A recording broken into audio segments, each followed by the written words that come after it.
Not after everything you've done, he said, quiet, meant only for her. The room glittered like a well-told lie. Music washed over faces built for photographs. Glass caught light in sharp flashes. Kendra crossed the floor with that easy grace that used to make Elton forget himself. She reached for his hand, a simple stitch to hold the picture together, warm fingers ready to interlock. He eased a half step back. Air slid into the space between them and cooled there. It didn't start here. It started with a feather. A week earlier, in their kitchen, he'd pulled her work diary from her bag. Black leather, softened by her grip, still warm. Something thin brushed his thumb beneath the elastic loop. He slid it free and felt smooth barbs and a light, clean spine. A black crow feather with the faintest oil blue sheen when he tilted it under the window light. He ran it along his thumb and felt a whisper of scratch, the kind that leaves a memory without a mark. Kendra noticed as soon as she walked in, wine-colored blouse, hair pinned so the nape of her neck showed. She paused just long enough to count. Then she smiled. "Office joke," she said, voice dry, practiced. "Some dumb scavenger hunt. Crows and clues. Don't look at me like that." He didn't. He watched her press the coffee button. Steam rose, humid and honest, and the smell filled the quiet. She passed behind him, fingers glancing off his shoulder, light touch, official tenderness. He wrapped the feather back under the band. The elastic made a soft sound, like a wound closing under tape. He wanted to ask whether jokes usually left fingerprints. He wanted to ask whether jokes hummed in someone's throat later, when the water ran in the shower. He said none of it. He set a mug on the counter and lined its handle with the others. Order, a thing that still obeyed. Across the room, Kendra watched the back of his neck. The tendons there always showed when he was controlling something bigger than speech. "Hey," she said, mouth close to his ear. "It's nothing. Work is a pressure cooker. People get stupid." The words were smooth. Her pulse under the wrist bone hopped once, quickly, then steadied. She stepped away with a bright little laugh and began to hum a tune he didn't know. Later, in the Gala's bright air, her fingers hovered again. He kept his hand at his side. The glass table beside him was cool when his knuckles touched it, the way a fever finds tile and rests there. The picture of them shifted, not breaking, just moving out of frame. The second feather waited where his hand would find it by accident, the driver's seat, tucked into the seam near the buckle. He lifted velvet and spine and watched dust twist in a stripe of afternoon sun. The car still smelled like her perfume, bergamot and clean heat, layered over city dust. He held the feather near the vent and the air made the barbs tremble. He left it on the console and put the key in without starting the engine. Outside, a bus sighed at the curb. A woman laughed on her phone. Inside, the new code on Kendra's lock screen slid past his memory. It used to be nothing between them, no little doors with numbers. Now there was a number and he didn't have it. That night she came out of the shower with hair damp at the ends and skin warm at the dip of her collarbone. She kissed his cheek, then reached for her phone and moved her thumb in a clean, quick diagonal. "Security audit," she said over her shoulder. "New password rules. Don't be mad." He touched the inside of her wrist, thin skin, a pulse like a wing in a hand. It slowed under his fingers. He let go.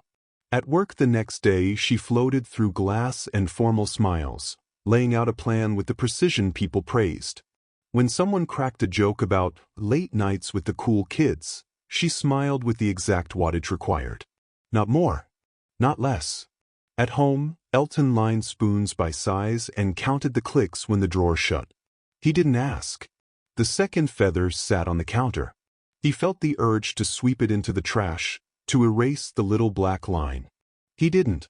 He pinched it once, barbs giving and smoothing again between finger and thumb. She reached for a glass. Silk whispered against his arm. Heat lifted on his skin. She turned the tap. Water clattered hard on steel and softened as the sink filled. She began to hum again, quieter, and watched his face in the window's reflection while he watched the feather in his hand. Everything is fine, she said lightly, almost to herself. He heard the sentence. He also heard the wobble under it, the way a glass hums if you set it down too roughly. He placed the feather on a folded paper towel, a small white shore, and stepped back. The light on the counter made a clean line between them. The tune in her mouth had no words. He wished it did. The voicemail came like a warm breath against the ear, confident, practiced, with a hint of private humor. Elton listened once, then again. Room 714, the man said. Your song is stuck in my head. Don't be late. Silence followed, heavy as velvet. Elton stood in the hallway with the phone still at his ear, even after the message ended. Paint was cool under his shoulder.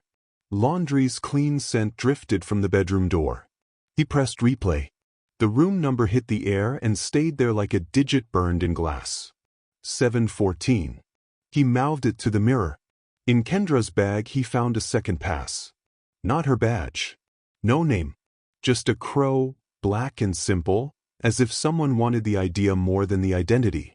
The plastic was cool. One edge had been smoothed by a thumb. He slid it back and stared at the floor until the hallway lines stopped moving. He didn't confront.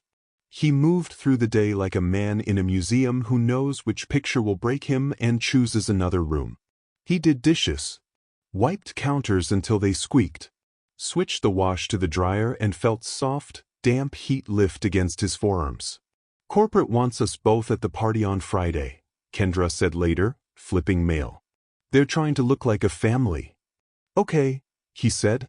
She checked the air. He was very still, and stillness made him look taller. She filled the space with a smile. Wear the charcoal suit, she added, as if color could do what words could not. He laid the suit across a chair. The fabric held a faint memory of better months. He smoothed the lapel, palm flat, as if he could steady more than cloth. Inside his chest, a latch clicked. A door that had been jarred for months finally closed. I'll be there, he said.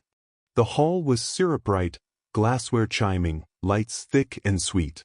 Air conditioning wrapped the crowd in a cool gloss while bodies gave off a slow, human heat.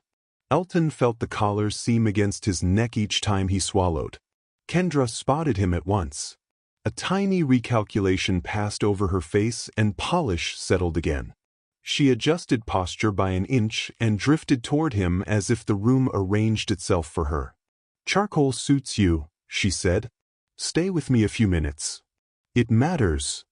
Her hand lifted, the old cue to interlace. In the corner of his eye, a man in a black suit laughed with finance. A brooch on his lapel caught light. A small crow, black enamel with a pinprick of green at the eye. Casual touch. 2 fingertips to the brooch as he leaned in. A private punctuation. Elton didn't look long at the man. He looked at Kendra's hand. The space between their palms felt like something alive, waiting to be fed by a gesture. Please, she murmured. People are watching. He felt the table's cold rim under his knuckles, a line of truth against curated warmth. Not after everything you've done, he said. The sentence landed as gently as a hand on a sleeping shoulder, and just as final. Something small in her went very still. The smile held, but her mouth forgot its second beat. Heat rose in her chest, then settled low, metallic. She reached again, then let her hand fall, fingers brushing her own palm in an unowned touch. Across the room, the black suit checked a watch. The crow winked and became just metal again. We'll talk, she said, barely moving her lips. Please, Elton. He answered with quiet that wasn't empty. He stepped back half a pace. The space they used to fill returned to the room, and the room swallowed it without fuss. He turned toward the exit. The air by the doors felt 1 degree cooler. He walked. Outside, the night had rinsed the city. Pavement shone in patient lines. Taxi hoods wore small crowns of water. Tail lights drew thin red ropes across the wet. His phone hummed, a steady, anxious insect, again and again. Each vibration arrived with her name and the promise of words that would try to rearrange the past. He didn't answer. He left the phone face down on the passenger seat, the screen lighting his palm from below. He started the engine. Warm air moved over his knuckles. He turned it cooler and watched the fog lift from the windshield. The first sweep of the wipers made a clean arc, the street unblurred into workable pieces. "Where are you? Please. We can fix this." He set his thumbs at 10 and 2. Action, not argument. He drove. Warehouses, concrete ribs, black cutouts of trees. The car's smell shifted from perfume and glass to warmed plastic and rain. At a red light he opened the console and felt the edge of the nameless badge, the crow's silhouette ink on plastic. He set it on the seat. It slid a little, then made its place and stayed. At home he moved through rooms that knew his habits. The suitcase learned shirts and the weight of a book. Zippers answered with a small, satisfying click. His phone rattled once on a knot in the desk wood and settled. He turned the sound off. The quiet afterward had a temperature, cool, like the flipped side of a pillow. He left a short note on the kitchen counter. "This is my boundary. We don't perform a marriage." He set the nameless badge beside it, a black crow on white quartz, and watched it become just plastic when it wasn't hidden. The stairwell smelled like dust warmed by old bulbs. Suitcase wheels made a soft, steady sound, a private metronome. Outside, the air touched his face without asking anything in return. When the tires rolled over the painted line at the lot's edge, he felt it like a thread being cut. No violence, just the clean snap of something pulled too tight for too long. He didn't look back. The courthouse smelled like paper and polish. In a small, neutral room, voices kept to their lanes. Names, dates, the firm sound of agreement without love or hate clawing to get in. Elton's pen felt right in his hand. He signed where yellow flags asked and kept breathing. Kendra sat to his left, back straight, hair pinned, red at the mouth like the last time the world demanded ceremony. Her eyes were perfect and tired. They didn't look at him. They stood when it was done. At the door, her fingers brushed his sleeve, an old reflex misfiring. "Elton," she said, giving the sound a shape that could be apology or habit. He let the name exist without filling it. She nodded once and left. Daylight had weather. Air moved. Warm light fell across his hands. The pen ridge on his middle finger would smooth by evening. Inside his chest something settled. No triumph, no ruin. Just absence where weight had been. The new apartment was small and clear. Morning reached into it and made a square on the ceiling. He bought a grinder that made the kitchen smell like another life. The kettle warmed the base of his thumb. Steam kissed his knuckles.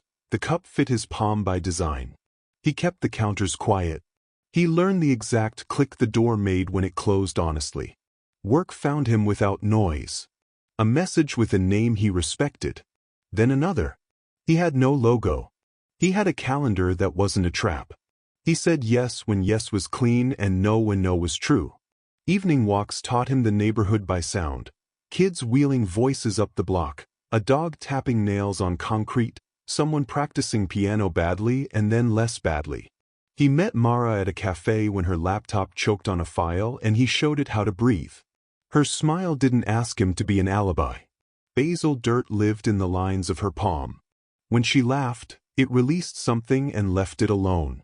They spoke without knives. They let silence sit. One morning a real crow dropped a feather in the little park. He picked it up because his fingers wanted the weight, light, barbs clinging and smoothing under touch. Sun scratched blue on black. He turned it and felt an echo of a different feather in a different room. This one was only a thing a bird left. He opened his hand. The feather lifted, sailed, and fell into grass that didn't care. Back home he left the window open a hand's width. The apartment drew a long breath and let it out. He texted Mara a photo of the light square on the ceiling. She replied with basil leaves bruised under her thumb. He rinsed the cup. Hot water ran over his fingers, a clean sting. He set it upside down and watched a single droplet hesitate, then fall. The door clicked honestly. Adjusted to